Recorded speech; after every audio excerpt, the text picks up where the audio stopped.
Para sentar, irmãos. Amados, abramos a palavra do nosso Deus em Gálatas, capítulo 5, epístola do apóstolo Paulo aos crentes na região da Galácia, capítulo 5.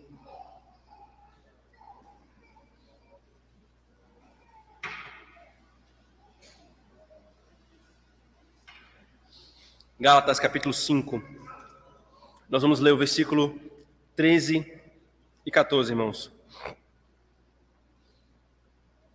Gálatas, capítulo 5, 13 e 14. Diz assim: Porque vós, irmãos, fostes chamados à liberdade, porém, não useis da liberdade para dar ocasião à carne. Sede antes servos uns dos outros pelo amor, porque toda a lei se cumpre em um só preceito, a saber, amarás o teu próximo como a ti mesmo. Amém. Amém. Oremos, irmãos, ao nosso Deus, pedindo a sua bênção. Deus bendito, Tu és o nosso Deus, Senhor, e aqui estamos. Nós acabamos de cantar a nossa expectativa do Teu povo, os justos, os justificados por Ti, pela justiça de Teu Filho, e nós passarmos toda a eternidade rendendo graças a Ti, Senhor. E nós começamos de agora, no tempo, a separar esse tempo de gratidão ao Senhor pela Tua obra em nossa vida. Porém, Senhor, nós queremos ainda mais da Tua operação sobre nós. Queremos, Senhor, no uso dos meios de graça, em especial da pregação da Tua palavra, Senhor, termos mais motivos ainda de gratidão por recebermos de Ti a Tua instrução, a Tua repreensão, o Teu consolo, Senhor, a Tua orientação da vereda da vida. Ensina-nos, Senhor, como Tua igreja. Fala-nos, Senhor. Não permita que nós entramos e saiamos do Teu culto sem ouvirmos a Tua voz pela Tua palavra, sem termos a operação do Teu Espírito para a vida, Senhor, e não para a nossa condenação. Nós oramos pedindo a Tua bênção sobre nós, em nome de Jesus. Amém. Amém. Queridos, hoje é o terceiro domingo do mês e seria o domingo da exposição de Mateus, ordinariamente. Mas como nós anunciamos à igreja há 2 domingos, que os domingos que viriam pela frente seriam algumas ocasiões de pastorais à igreja, ou seja, um tipo de pregação que é expositiva como toda e qualquer outra que deve ser feita, mas que vai tratar de um tema e de um tópico específico da nossa vida como igreja, que nós precisamos amadurecer e crescer e sermos santificados ainda mais. Portanto, hoje pela manhã e à noite, nós faremos essa pastoral, cujo tema, irmãos, é serviço. Então, filhos da aliança, se vocês forem contar a palavra que vocês vão contar é serviço. Serviço. Paulo, irmãos, ele escreve essa epístola aos crentes, como nós anunciamos no início, aos crentes que habitavam na região da Galácia. A Galácia era uma região daqueles dias, né, no Império Romano. Então, não é necessariamente a uma igreja específica, mas a um grupo de igrejas que estavam ali naquela região. E provavelmente, talvez, essa foi a primeira epístola que o apóstolo Paulo escreveu. De todas do Novo Testamento, que nós temos dele, que o Senhor reservou pela operação do seu Espírito, essa provavelmente foi a primeira, cronologicamente falando, historicamente falando. E ele escreve aqui, irmãos, de uma forma muito veemente, quase que diferente de todas as outras epístolas dele. O que estava acontecendo aqui com essas igrejas nessa região? Essas igrejas, irmãos, elas estavam sendo assediadas e elas estavam sendo atacadas e acolhendo os judaizantes. Os judaizantes eram um grupo dentro dos judeus que abraçavam a fé cristã, abraçavam o anúncio da pregação do evangelho, mas ainda se mantinham agarrando as leis cerimoniais, as leis civis e os rudimentos da antiga aliança. Por isso, eles se tornaram o judaísmo apóstata, porque o cristianismo é o judaísmo levado à sua maturidade, mas eles se agarraram àquilo que foi feito para ser temporal. E não apenas isso, eles demandavam dos Gálatas que eles praticassem estas coisas, quer para a salvação deles, quer como expressão de piedade. Então, ou seja, chegavam os judaizantes naquelas igrejas e pregavam: vocês precisam se circuncidar, vocês precisam praticar circuncisão, vocês gentios, sim, porque se vocês não se circuncidarem, Cristo não é suficiente, vocês não vão ser salvos, vocês precisam cumprir a lei, vocês precisam cumprir as leis cerimoniais. Ou então, se você, um crente que é circuncidado e outro que não é circuncidado, o que é circuncidado ele é muito mais maduro espiritualmente falando. E coisas dessa natureza. O apóstolo Paulo, irmãos, ele escreve com uma veemência de oposição tão grande, ao ponto de falar assim: quem enganou vocês? Vocês acabaram de receber o evangelho que nós pregamos para vocês, e vocês agora estão pervertendo o caminho com um falso evangelho. Isso não é evangelho. Se um anjo do céu vier e pregar um outro evangelho diferente do que eu, Paulo, preguei a vocês, que ele seja anátema. Então, toda a epístola aos Gálatas é ele refutando os judaizantes, mas especialmente tratando sobre um tema: a relação do crente na nova aliança com a lei, especificamente a lei cerimonial e civil, as leis da antiga aliança. A suma, então, irmãos, do argumento de Paulo em toda a epístola é esta. E no finalzinho aqui do capítulo, por favor, veja o capítulo 5. Todo o argumento dele vai caminhar para o capítulo 5, que começa assim, versículo 1. Para a liberdade foi que Cristo nos libertou. Permanecei, pois, firmes e não vos submetais de novo a julgo de escravidão. Toda a argumentação que ele fez na epístola, irmãos, era para chegar aqui. E ele começa aqui no versículo 5 do capítulo, no versículo 1 do capítulo 5, dizendo: Cristo libertou vocês, foi para a liberdade que ele chamou vocês. Portanto, permaneçam nessa condição. Em outras palavras, irmãos, se submeter às leis da antiga aliança, às leis cerimoniais e civis sob a antiga aliança, é colocar-se sob um jugo de escravidão. É colocar-se sobre um jugo de escravidão quando nós fomos libertos em e por Cristo. Em e por Cristo. É aí, irmãos, que chega o versículo 13. Veja, por favor, mais uma vez. Porque vós, irmãos, fostes chamados à liberdade. Ele enfatiza: não se submetam novamente a esse jugo, não ouçam isso, porque isso não é evangelho, não se submetam. Por quê? Porque vocês foram chamados à liberdade. E aí talvez um gentio, libertino, ou um homem com um coração ímpio, ouviria isso aqui, ou ouve isso aqui e fala assim: liberdade? Ah, isso aí eu quero. Isso eu quero. É isso que eu mais quero, fazer o que eu quiser. Aí Paulo, para mostrar que a liberdade cristã, aquela que Cristo conquistou na cruz, não tem nada a ver com a liberdade ímpia, ele vai nos mostrar, irmãos, que a verdadeira liberdade tem tudo a ver com serviço aos outros. Que a verdadeira liberdade não é você viver como você quer, mas como Cristo quer. E como é que ele faz isso, irmãos? E é aqui que nós vamos ver, queridos, aqui nós vamos ver a grande e gritante diferença entre a ideia bíblica de liberdade, a liberdade que Cristo conquistou para nós na cruz, e a visão dos ímpios de liberdade. E nós poderíamos até colocar como exemplo a visão do liberalismo político. É liberdade que ele nos deu, não libertinagem, porque veja o que ele fala aqui, ainda no versículo 13: porém, não useis da liberdade para dar ocasião à carne. Ele disse, é liberdade, não é libertinagem. Não é para vocês usarem a liberdade de vocês para dar ocasião à carne. É liberdade, aí vem o que ele fala ainda no versículo 13, antes, esse antes aqui, irmãos, novamente, é uma expressão no grego de adversação, né, uma adversativa, um mais bem enfático. Não é a carne que vocês vão servir. Antes, vocês vão servir uns aos outros. E aí fica claro que a liberdade não autonomia, não independência. Então, eu vou repetir isso aqui, irmãos, porque isso aqui é muito importante. A liberdade para a qual Cristo chamou-nos, a liberdade que Cristo conquistou na cruz com a sua obra e nos deu pelo seu Espírito, é uma liberdade não para libertinagem e não é uma liberdade autônoma ou independente. Em suma, você não é livre para fazer o que você quer. Pastor, mas então isso não é liberdade. E aí vem um grande ponto, queridos. Não existe liberdade absoluta abaixo do céu. Para as criaturas não existe qualquer ideologia e qualquer utopia de uma liberdade absoluta, irmãos, não condiz com a nossa natureza.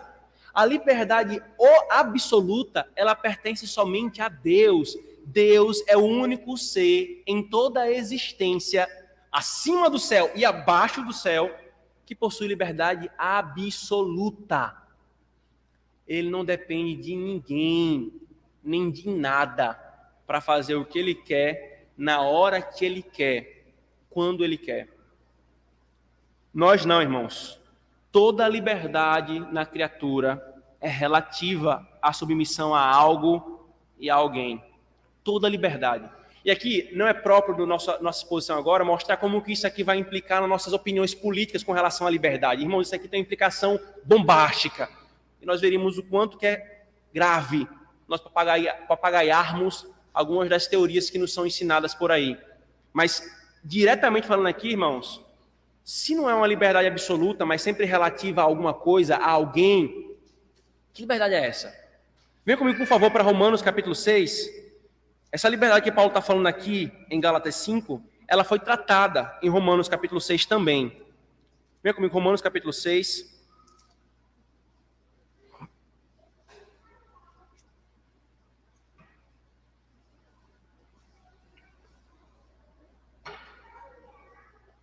Veja só, versículo 10 em diante. Pois quanto a ter morrido, de uma vez para sempre morreu para o pecado, mas quanto a viver, vive para Deus. Assim também, vós considerai-vos mortos para o pecado, mas vivos para Deus em Cristo Jesus.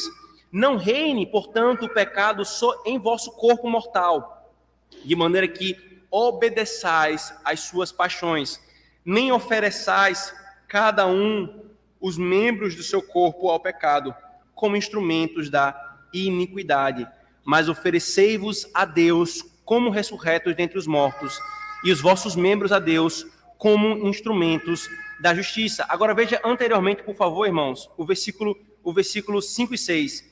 Porque se fomos unidos com ele na semelhança da sua morte, certamente o seremos também na semelhança da sua ressurreição. Sabendo isto, que foi crucificado com ele o nosso velho homem, para que o corpo do pecado seja destruído e não mais sirvamos o pecado como escravos. O que é que Paulo está fazendo aqui, irmãos? Ele está dizendo, vocês antes eram escravos do pecado, Cristo vos libertou do pecado. Para quê? Aí lá na frente ele fala, para que vocês dediquem os vossos membros como escravos à justiça. Vocês são livres do pecado. Antes vocês eram escravos do pecado e vocês não tinham nada a ver com Deus. Agora vocês são livres do pecado e vocês estão subordinados a Deus. Agora vocês são escravos de Deus. Ofereçam seus membros à justiça. Percebe que não há liberdade absoluta. Ou você sempre está sujeito a algo ou a alguém. A questão é essa. A quem ou ao que você está sujeito? Então, o que Paulo está falando aqui em Gálatas 6, irmãos, em Gálatas 5, é mais uma vez dizendo aquilo que ele falou. Em Romanos 6 vocês eram escravos do pecado, foram libertos para Deus. Isso significa que agora vocês são escravos de Deus. Aí ele chega aqui, irmãos, em Gálatas 5 e fala algo parecido. Aqui Paulo mostra que a nossa liberdade em relação ao próximo é vivida quando nós servimos ao próximo por causa e em amor. Nós só somos livres de verdade, irmãos, quando nós servimos a Deus como escravos por causa do amor dele. Nós só somos livres de verdade em relação ao outro, quando nós servimos ao outro por causa do amor. Por causa do amor. Percebe, irmãos, que o que Paulo está falando aqui vai trazer uma implicação muito grande na nossa caminhada como povo de Deus. Eu vou dizer isso de outra forma, irmãos. Na condição de livres, de homens e mulheres livres e libertos, coloquemo-nos como servos por causa do amor. E parece uma contradição, né? Você pode pensar assim, como é que ao mesmo tempo Paulo está falando que nós somos livres e escravos? Novamente, é porque não existe uma liberdade absoluta, sempre em relação a algo. Mas aqui, irmãos, para que não haja dúvida de que Paulo está falando isso com clareza, tome, por exemplo, aqui a palavra que Paulo usa, versículo 13. sede antes servos uns dos outros. A primeira coisa aqui, irmãos, para não ter dúvida, é que a palavra que Paulo usa aqui no grego para falar sobre servos é uma palavra no grego que significa escravos. Tem pelo menos 3 palavras, irmãos, no grego para se referir a serviço. Uma delas a gente conhece, a gente fala dos nossos irmãos, os oficiais da igreja, são os diáconos. Diáconos é a palavra que é para um serviço voluntário. Não é um serviço remunerado e nem um serviço de um escravo. É um serviço voluntário. Aí você tem uma palavra para um serviço assalariado, você presta um serviço e você paga, e você recebe por isso. Mas tem uma palavra específica que é o serviço que você faz como escravo. Você não merece receber nada por aquilo. Sabe o que Paulo está usando aqui a palavra? Ele está usando a palavra doulos. Ele está dizendo, querido irmão, que eu e você somos escravos uns dos outros. Somos livres como nós nunca fomos antes. E essa liberdade é verdadeira e autêntica quando nós somos escravos de Deus por amor a Ele e escravos do próximo por amor ao próximo. E ainda, irmãos, quando ele vai falar sobre o amor como essa razão, esse fundamento, ele coloca na estrutura do grego o amor em primeiro na frase. E quando o grego faz isso, ele quer colocar uma ênfase na palavra que está sendo posta em primeiro. Por causa do amor, sejam escravos uns dos outros. É assim que literalmente estaria. Por causa do amor, vocês vão servir uns aos outros. Tem um teólogo, irmão, chamado... Vocês vão até achar engraçado talvez o nome dele. O nome dele é Músculos. Era assim que ele era chamado, o sobrenome dele. Ele diz assim: se o cristão possuísse apenas um lado e não 2 lados totalmente diferentes, e se existisse apenas um tipo de escravidão e um tipo de liberdade, não seria legítimo ordenar que aqueles que foram chamados para a liberdade sejam servos. No entanto, é o que acontece aqui. Portanto, segue-se que os cristãos são livres em um sentido, mas não em outro. E o serviço para o qual somos chamados é algo diferente e não contradiz a liberdade para a qual nós somos chamados. Livres e escravos de Deus e do nosso próximo. Portanto, irmãos, sabe o que é que Deus requer de mim e de você aqui nesse texto, querido? É que nós, irmãos, usemos a liberdade que Cristo adquiriu por nós e para nós. Não é algo nosso.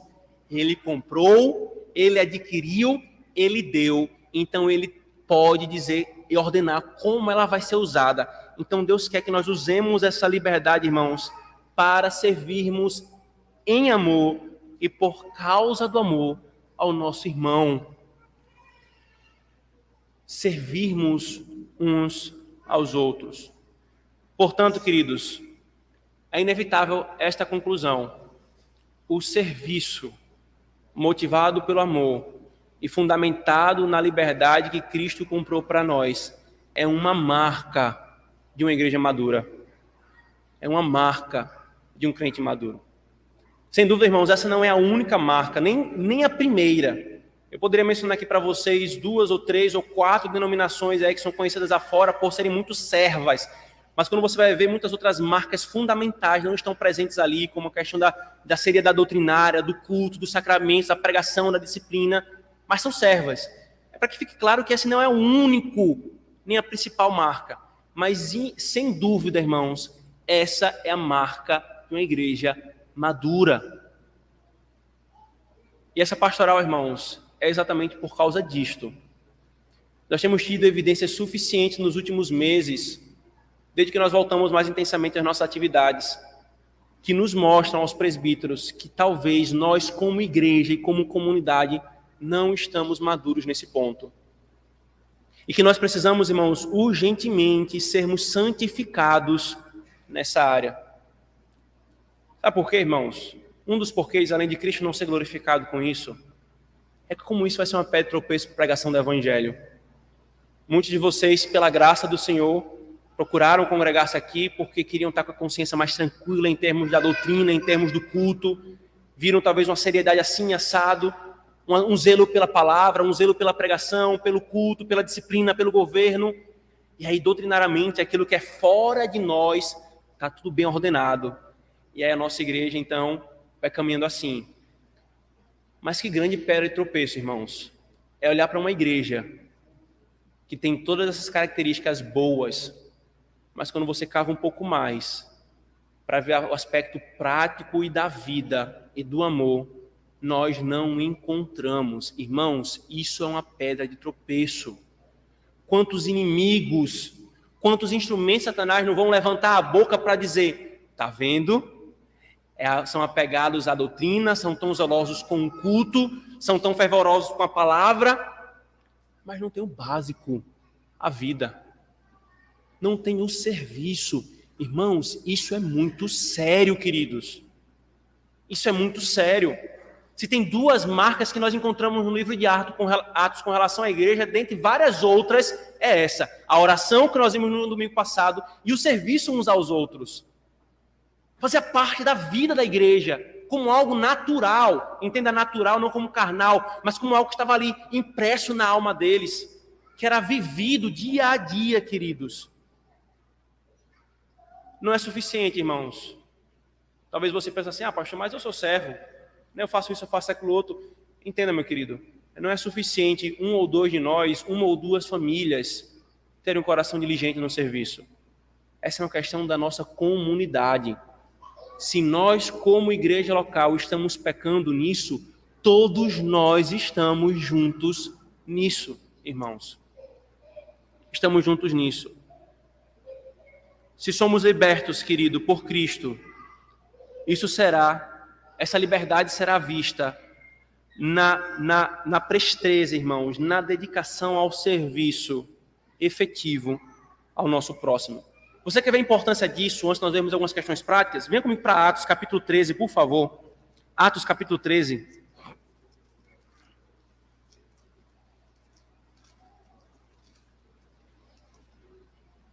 Versículo 36.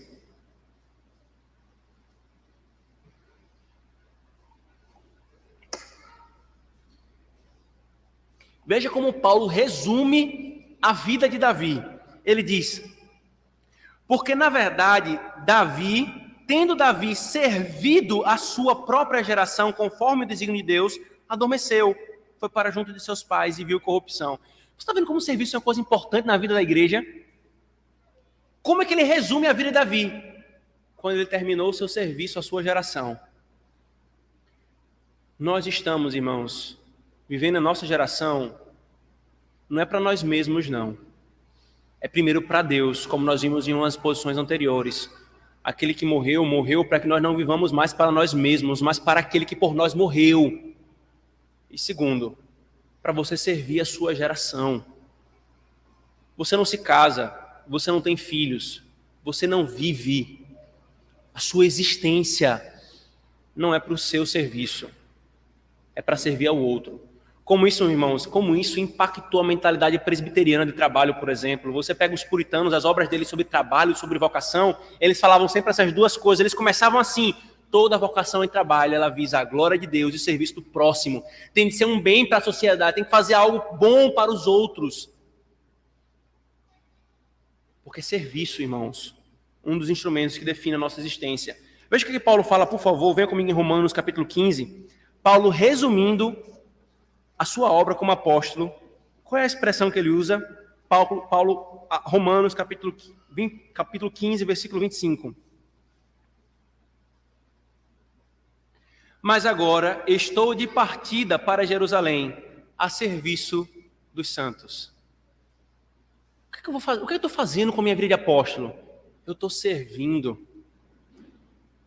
Eu estou me desgastando por causa do evangelho.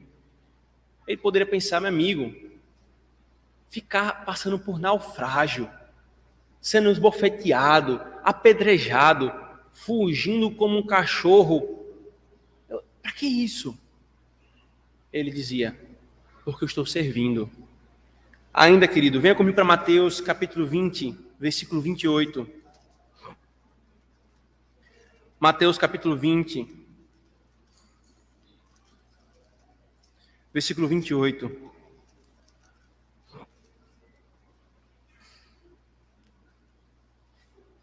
Vamos ler o versículo 27 e 28. E quem quiser ser o primeiro entre vós, será vosso servo, tal como o Filho do Homem, que não veio para ser servido, mas para servir e dar a sua vida em resgate por muitos. A gente começa a ver no Davi, a vida dele é resumida como serviu a sua geração. A gente vê o apóstolo Paulo resumindo o seu trabalho como apóstolo como um serviço aos santos. Aí vem o próprio Deus encarnado no nosso meio e diz: eu não vim para ser servido, eu vim para servir. Eu vim para servir vocês.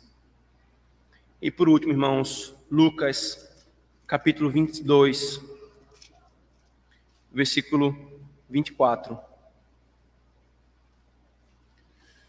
Lucas 22, 24. Suscitaram também entre si uma discussão sobre qual deles parecia ser o maior. Mas Jesus lhes disse: os reis dos povos dominam sobre eles, e os que exercem autoridade são chamados benfeitores. Mas vós não sois assim. Pelo contrário, o maior entre vós seja como o menor, e aquele que dirige como o que serve. Pois qual é maior? Quem está à mesa ou quem serve? Porventura não é quem está à mesa? Pois no meio de vós eu sou como quem serve. Irmãos, o nosso Cristo, o nosso Deus, veio como quem serve para imprimir em nós, pela sua obra imputada em nós, mas também pelo seu padrão de exemplo, que nós precisamos ser servos. Eu o único no universo que não devo serviço a ninguém, o único que devo ser servido por todos, vim para o meio de vocês como quem serve. Como, irmãos, a negligência do serviço revela um estado terrível da nossa alma, irmãos.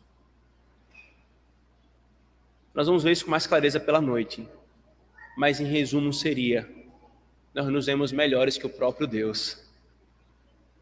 Deus se humilhou, Deus serviu, e o pó não quer servir a uns aos outros. O pó não tem disposição para servir outro pó. Isso é grave, irmãos. Isso é grave para nós como igreja, queridos. Mas se você ainda não entendeu quais são as questões práticas disso, deixa eu deixar claras para você. Como que a gente pode viver isso na prática, irmãos, na nossa igreja? Como nós podemos viver isso na prática na nossa igreja? Primeira coisa, querido, sirva a sua família. A coisa mais básica, a unidade próxima mais básica de você, se você é marido, é sua esposa. Se você é esposa, é o seu marido. Se você é filho, é o seu pai e os seus irmãos. Sirva a sua família com disposição e com coração. Uma das coisas mais ridículas da nossa geração são os filhos preguiçosos que esperam ser servidos pelos seus pais, quando eles deveriam estar de prontidão para servir numa simples levantada de olhar dos seus pais. Que é isso, pastor? Sim. Sirva ao seu próximo, à sua família. Esposo, sirva a sua esposa. Nós sabemos muito bem aquilo que tem sido ensinado nesse púlpito e de visitas e de gabinetes, a estrutura que Deus estabeleceu em cada uma da família. O homem como cabeça, a mulher como sua auxiliadora, o homem se dedicando à provisão do lar, a mulher se dedicando a dar retaguarda no lar, botando em ordem. Você deve lidar com tudo isso como servo. O dinheiro que você consegue com o seu trabalho não é seu, miserável pecador. É da sua família. Sirva esse dinheiro com a sua família. Que você seja o último a ser privilegiado com esse dinheiro. Sirva a sua esposa na sua casa, nos deveres de casa. Sirva a não ouvir. Sirva a numa carona. Sirva na relação sexual. Sirva nas aflições. Sirva nas angústias. Esposas, sirvam seus maridos. Você vê nisso nenhum tipo de rebaixamento. Ame-o, cuide dele, se preocupe com a saúde dele. Sirva-o no ouvir, sirva-o na relação sexual, sirva-o nas aflições e nas angústias. Pais, os nossos filhos nos foram dados porque pertencem ao Senhor. Então nós vamos servi-los, porque servindo-os nós servimos ao Senhor. Se tem uma coisa que demanda serviço, irmãos, é ter filhos. E isso aqui é uma das razões por que a nossa geração ela não quer ter filhos. Porque mexe com a nossa carne, o nosso egoísmo. Prefere ter pets a ter filhos. É serviço. Você cortar na carne, muitas vezes, um benefício financeiro que você poderia ter para você, para comprar uma roupa para o seu filho, para pagar um plano de saúde para o seu filho. Você ter de separar aquele tempo que você poderia estar de boa para você ensinar ao seu filho, para você passear com o seu filho. Isso é serviço. Não deveria ser visto por nós como um fardo, irmãos. Uma vida que muito serve é uma vida que muito glorifica a Deus. Se não for para viver dessa forma, irmãos, é melhor não viver. Porque esse tipo de existência que não quer servir é uma existência que quer se colocar melhor do que o próprio Deus. E que existência odiosa é essa, queridos? Filhos, sirvam aos seus pais com diligência. Quando eles lhe darem uma ordem, levante-se prontamente. Não sejam teimosos, crianças. Se o seu pai fala com você, sim, Senhor. Se sua mãe fala com você, sim, Senhora. Aprendam desde cedo que vocês não vivem para vocês, vocês vivem para servir ao outro. Ainda, queridos, sirvamos uns aos outros, irmãos, em Cristo, como igreja. E aqui é importante, a nossa confissão ela é muito sábia quando ela coloca os limites nesse serviço.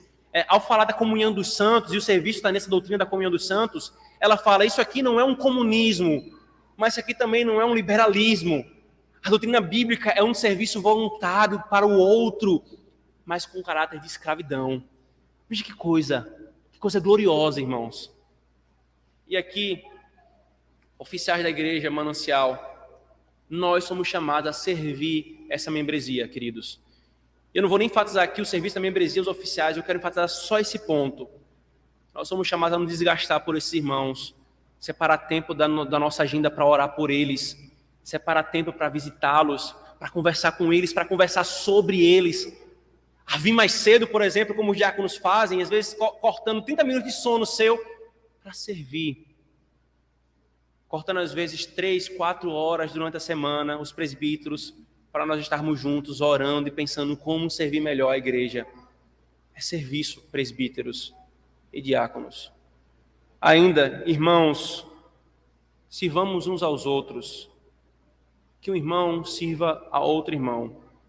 Eu vou dar alguns exemplos aqui, irmãos, simples.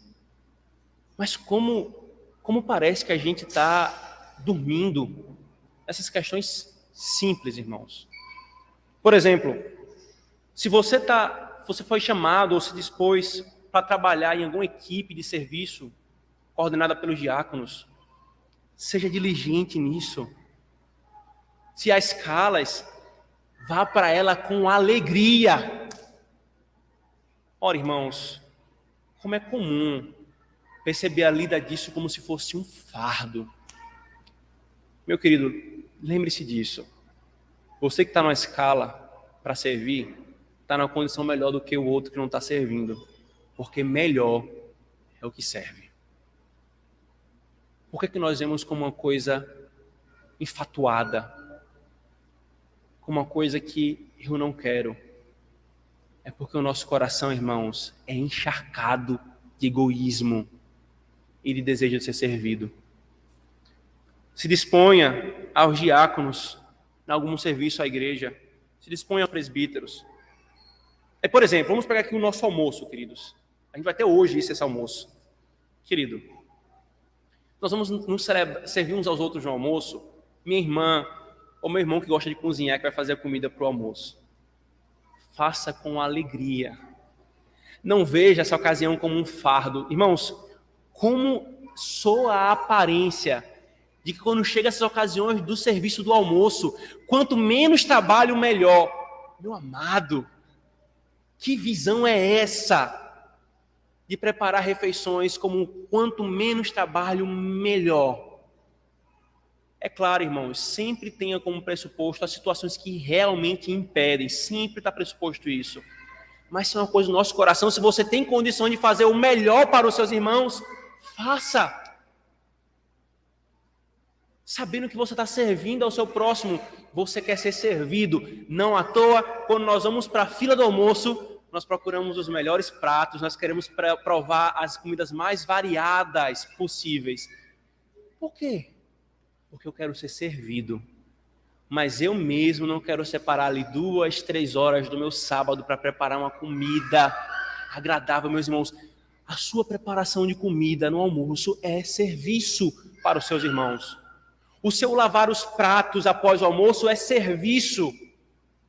Quando você, homem, a gente fala, priorize as mulheres, as crianças, você está servindo elas.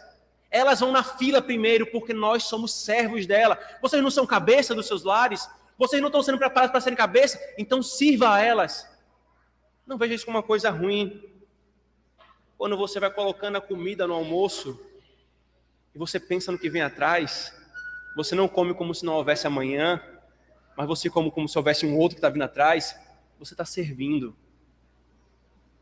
Quando você, jovens solteiros, vê a necessidade de organizar as coisas e fica sentado no sofá quando as irmãs estão aperreadas, montando os pratos, tirando mesas e cadeiras e você não se levanta para ajudar, que vergonha contra o serviço, contra o nosso Deus, que nos deu a liberdade para servir uns aos outros, irmãos, como escravos.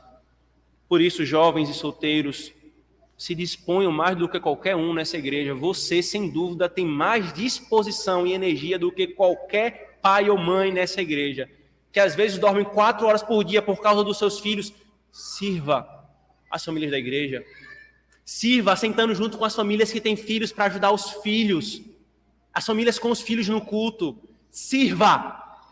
Famílias, na ocasião do almoço novamente, se você tem uma estrutura financeira, uma estrutura familiar melhor, deixa aquelas coisas mais simples e que são facilmente resolvidas para os jovens solteiros que não têm.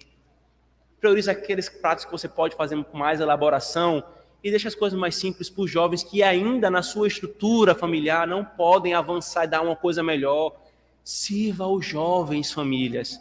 Convida um jovem para a tua casa, para tomar um café da manhã com você, para jantar com a sua família. Ainda, queridos, veja a quantidade de coisas práticas que a gente pode ter aqui. Seja sensível com os visitantes e com os irmãos que estão chegando nessa igreja. Você, membro dessa igreja que está há tanto tempo aqui, você é chamado a servir aquele que está chegando agora, aquele que está visitando. É inadmissível, irmãos. É inadmissível nós caminharmos isolados uns dos outros. E aí quem chega tá tímido no nível hard. Aí quem tá aqui diz que tá tímido, meu amigo, sirva o seu irmão. Aproxime-se dele, envolva-o, apresente a outros irmãos, procure saber da vida dele, o nome dele. Você está saindo da sua zona de conforto, muito bem, obrigado, que você tem aqueles relacionamentos ali muito bem estabelecidos para servir ao outro. E muitas vezes, irmãos, a necessidade que nós temos como conselho dessa igreja de estar insistindo no relacionamento uns com os outros, a não formação de grupítios, muitas vezes o que está por trás é isso. É um egoísmo de lidar com os relacionamentos como se eles fossem me servir e não servir aos outros. Quando eu lido, irmãos, me embaixo daquele grupinho que eu já formei, eu estou vendo eles como o suprimento das minhas necessidades, está tudo ok, eu não preciso de mais nada. Para que eu vou fazer mais amizade? Para que eu vou me envolver com mais irmãos? É para você ter ocasião de serviço. Igreja local é isso, querido. Como é que você vai servir o outro se você não conhece o outro? Como, irmãos? E aí vem mais um passo, queridos. No dia a dia. Veja como uma coisa está relacionada aqui, querido. No dia a dia. Irmãs mais velhas, sirvam as recém-casadas. Você que é mais velha, tem maturidade espiritual, tem experiência de vida, Chama as recém-casadas para a sua igreja, ou para a sua casa. Dedicas a ela de limpeza, dedicas a ela de culinária. Converse com ela, se disponha a ela. Você está servindo a sua irmã. É inadmissível, irmãos, a gente continuar caminhando dessa forma. Uma irmã recém-parida, aquela situação tão diferente. Pode, queridas, irmãos e diáconos são chamados a coordenar isso. Uma irmã recém-parida não recebeu o socorro das irmãs da igreja que poderiam preparar. Uma prepara o feijão, outra prepara o arroz, a outra prepara uma porção de carne, congela para ela poder fazer ali 2, 3 semanas de comida e se dedicar ao seu bebê. Qual é a dificuldade da gente fazer isso, irmãos? Qual é a dificuldade da gente amar? Aí quando você não conhece o seu irmão está no hospital internado. Às vezes precisa de alguém para ficar ali com ele, a família dele não tem condições. Que oportunidade nós amarmos os nossos irmãos, queridos, e a gente perde. Porque nós queremos ser servidos e não servir. Porque nós não entendemos que nós recebemos a liberdade de Cristo para escravo. Como escravos servimos uns aos outros por causa do amor. Uma coisa muito mais poderosa, querido. Muito mais poderosa.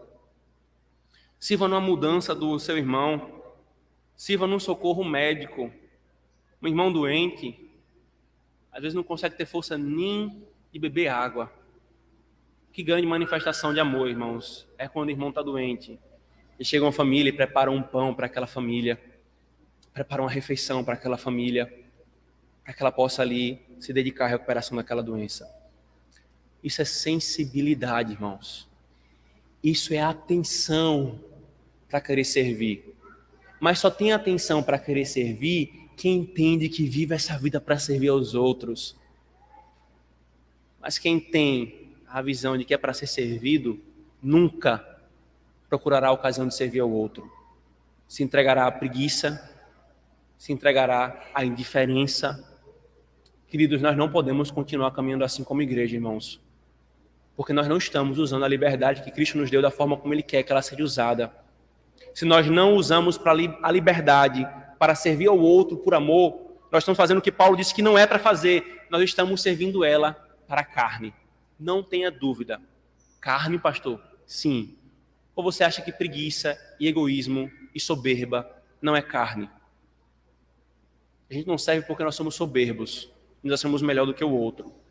A gente não serve porque nós somos egoístas. Queremos só os nossos interesses. A gente não serve porque nós somos preguiçosos. Levantarmos do nosso lugar para fazer para outro. Eu fazer para o outro? Sim, querido. Porque teve um que não precisava fazer para você e fez. Cristo. Então você vai fazer para todos quanto precisarem próximo a você. Cristo é o nosso referencial, irmãos. Portanto, queridos, sejamos servos uns dos outros por amor. E, novamente, a Igreja Presbiteriana Manancial do Natal, ela responderá a Deus, na pregação da sua palavra, com fé, quando nós nos levantarmos e mudarmos todas essas coisas que foram aqui colocadas como aplicação e até outras que não foram pensadas na perspectiva do serviço amoroso, da escravidão voluntária por amor. Que Deus nos abençoe, irmãos, e nos faça uma igreja serva uns dos outros por amor. Oremos.